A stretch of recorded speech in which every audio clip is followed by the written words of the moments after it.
This was never meant to be a travel business, and yet here we are. Hi, I'm Sophie, and I'm the planner friend. This is the story of how what was supposed to be my little online travel journal has now become my passion project and what I am working to make my full-time job. The year is 2020. I'm living in LA, working full-time as a production assistant for a TV and podcast production studio. COVID hits, job goes remote. I figure I'm living in California, one of the best states to road trip around, so why not? And that's exactly what I did. I was traveling pretty much every weekend, going to a different national park, inviting friends to come join me. As I was going on all of these adventures and just falling in love with traveling, I decided I wanted to document all of my travels, except I didn't want my high school friends to see, so I created this account. And I called it Run From Routine because it felt like that's what I was doing. Well, fast forward a couple months, I lose my job.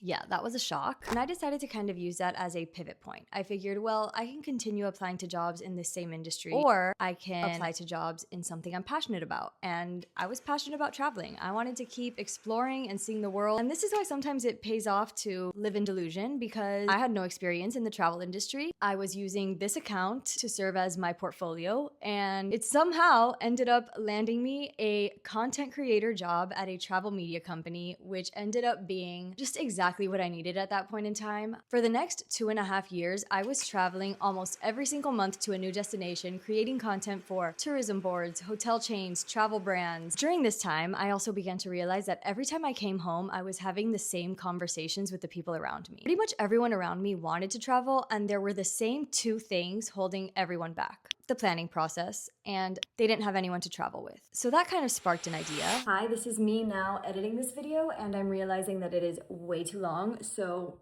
I'm sorry, there's gonna have to be a part 2. Sorry.